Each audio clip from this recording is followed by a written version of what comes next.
दोस्तों, जो लोग शत्रुओं के गुटबाजी से परेशान हैं, यानी कि आपके एक शत्रु बनता है, वो एक शत्रु दूसरे शत्रु को ही बना देता है, तीसरा शत्रु ही बना देता है, मतलब कि गुटबाजी हो जाती है। और गुटबाजी में लोगों को अच्छा संयोग मिल जाता है आपसे शत्रुता निभाने का, क्योंकि दोस्तों अकेला शत्रु जो होता है वो तो फिर भी उसको हम दबा सकते हैं, लेकिन जब चार शत्रु एक साथ हमारे सामने आ जाएं तो फिर हमें हमारी हैसियत नहीं रहती कि हम उसको दबा सकें।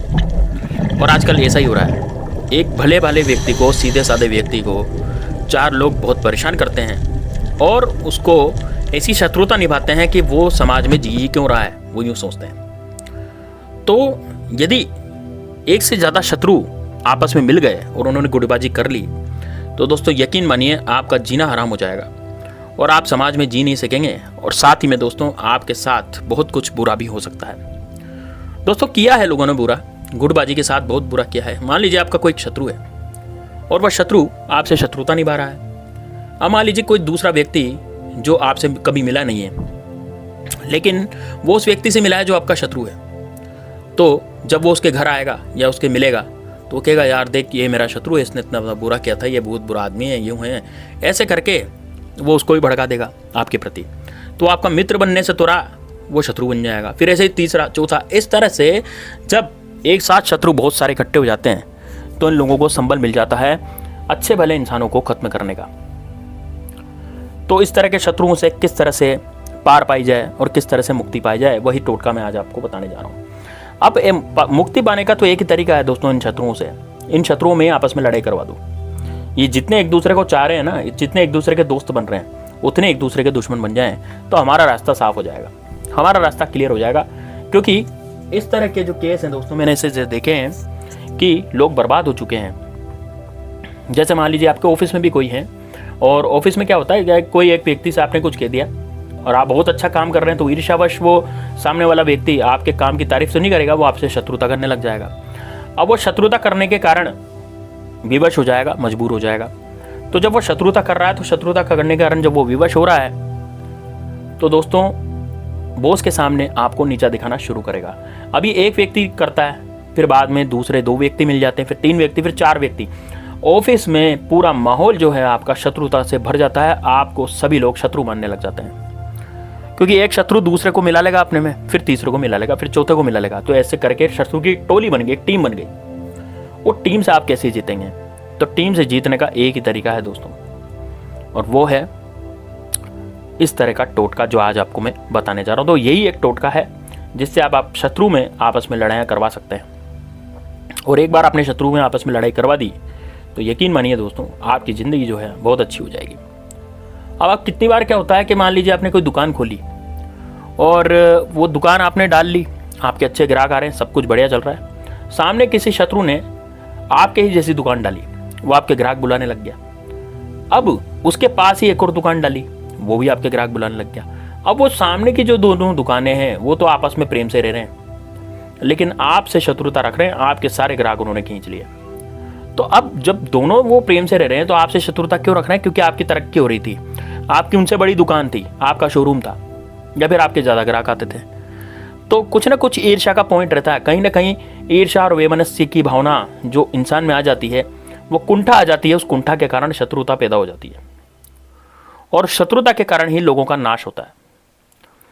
तो यहाँ पर इसी तरह की जो शत्रुता होती है उनके नाश के लिए हम आपको ये उपाय आज बताने जा रहे हैं। इसलिए वीडियो को लाइक नहीं किया तो जरूर करें। यदि आप बागेश्वर धाम सरकार बालाजी कृपा प्राप्त करना चाहते हैं तो वीडियो को लाइक जरूर करें। साथ ही में दोस्तों कमेंट बॉक्स में जय श्री राम, जय बागेश्वर धाम सरकार जरूर लिखें, क्योंकि यदि आप उनकी कृपा पाना चाहते हैं तो दोस्तों इतना तो आपको करना पड़ेगा। लाइक दोस्तों बिल्कुल फ्री में होता है, उसमें कंजूसी बिल्कुल ना करें, और कमेंट बॉक्स में जय श्री राम, जय बागेश्वर धाम सरकार लिखें। आपके सारे पाप कट जाएंगे, सारे शत्रु आपके दूर हो जाएंगे वैसे ही। लेकिन इस टोटके को जरूर आप कीजिएगा, ये टोटका भी बहुत फायदेमंद है। जरा सा टोटका है, छोटा सा टोटका है, करना कुछ भी नहीं है, ज़्यादा कुछ भी नहीं करना है इसमें, न कोई पाठ पूजा है, न कोई तंत्र है, न कोई मंत्र है, कोई कुछ टाइम वेस्ट नहीं करना, बस छोटा सा टोटका है। और इसको आपने जैसे ही करा ना तो आपके शत्रु में ऐसी भयंकर लड़ाई होगी कि दोस्तों वो आपस में जितने भी मित्र बन रहे थे ना, वो सारी मित्रता उनकी खत्म हो जाएगी। जितने भी समझदार बन रहे थे वो मित्र बन करके, और आपको रिझा रहते, आपको खिंचा रहते और आपको परेशान कर रहे थे, वो आपको परेशान करना छोड़ देंगे, आपस में लड़ेंगे। और यदि शत्रु आपस में लड़ने लग जाएं तो दोस्तों फिर तो हमारी ही जीत होगी, उसकी तो हार हो जाएगी सामने वाले की। तो शत्रु को लड़ाना बहुत जरूरी है। जो व्यक्ति शत्रु को लड़ाना सीख गया, उसके जीवन में कभी भी शत्रु का गुट कुछ भी नहीं बिगाड़ पाएगा। वो फट से उसको लड़ा देगा। आपस में शत्रु लड़ लेंगे, वो कभी एक दूसरे से बोलेंगे नहीं, कभी एक दूसरे का, क्योंकि वो तो खुद ही आपस में शत्रु हो गए। और जब एक दो दोस्तों, देखो क्या होता है, एकता में बल होता है। जब तक वो शत्रु एक थे तब तक उनमें ताकत थी। एक होने के अब जब वो अलग हो गए तो उनमें कोई ताकत नहीं रहेगी, वो आपस में दुश्मन बन गए तो सारी ताकत खत्म हो जाएगी। आपको करना क्या है, ध्यान से सुनिएगा। आप ये टोटके को कभी भी कर सकते हैं, इसका कोई दिन फिक्स नहीं है कि भाई शनिवार को करें या मंगलवार को करें या गुरुवार को करें। कभी भी करें, कभी भी करें, आपकी मर्जी हो जब करें, ठीक है, दिन में रात में। लेकिन आपको बस दक्षिण दिशा में बैठना है, दक्षिण दिशा की तरफ मुंह करके बैठना है, बिल्कुल ध्यान रखना है, क्योंकि शत्रु की दिशा जो होती है वो दक्षिण होती है। भगवान राम जब रावण से लड़ने गए थे तो दक्षिण दिशा में गए थे। तो ये शत्रु की दिशा होती है और शत्रु की दिशा हमेशा दक्षिण होती है। इस बात का आपको विशेष ध्यान रखना है। तो दक्षिण दिशा में आपको युद्ध करने जाना है और दक्षिण दिशा में बैठ करके आप बैठे, जिस तरह से भगवान श्री राम युद्ध करने गए थे उसी तरह से आप बैठे दक्षिण दिशा में। और दक्षिण दिशा में बैठ करके आपको एक खाली कागज ले लेना है। खाली कागज में आपके जितने भी शत्रु हैं उनके नाम लिख लेने हैं। जैसे मान लीजिए आपके 4 शत्रु हैं, तो 4 शत्रु के गोलाकार में, जैसे गोला बना करके आमने सामने नाम लिखने हैं। गोला बना ले कागज पर, और लाइन बिना का कागज लेना, लाइन नहीं होनी चाहिए उस कागज में, बिना लाइन का आपको कागज लेना है, उस पर आपको गोला बनाना है। और गोला बना करके आमने सामने उस गोले पर, उस गोले की लाइन पर ही नाम लिख लेना आमने सामने। आमने सामने नाम लिखने के बाद आप क्या करेंगे, आमने सामने नाम लिखने के बाद एक चक्कू आप लेंगे, चक्कू जिससे सब्जी काटते हैं। अब दोस्तों इसमें 4 नहीं, इसमें 6 भी हो सकते हैं, इसमें 8 भी हो सकते हैं। आप जितने शत्रु ऐड करना चाहें हो सकते हैं, लेकिन आपको विशेष ध्यान रखना है सम संख्या में होना चाहिए। शत्रु विषम संख्या में नहीं लिखना है। यदि आपके शत्रु मान लीजिए 5 हैं तो फिर एक शत्रु का नाम आपको नहीं लिखना। यदि आपके 6 शत्रु हैं तब तो फिर लिखने आमने सामने लिख देंगे हम, है ना, क्योंकि जोड़े बनाना है शत्रु के आमने सामने। 1 जोड़ा, 2 जोड़ा, 3 जोड़ा, इस तरह से बनाना है। इसलिए सम संख्या में, सम संख्या कौन सी होती है, 2, 4, 8, 6, 10। और विषम संख्या कौन सी होती है, 1, 3, 5, 7। ये 1, 3, 5, 7, 9, इसमें हमें काम नहीं करना है। इन शत्रु में हमें काम नहीं करना। हमें केवल 2, 4, 6, 8 ऐसे जो शत्रु है ना, इन गिनती के शत्रु में हमें वहां पर नाम लिखना है, क्योंकि एक के सामने एक शत्रु बिठाएंगे।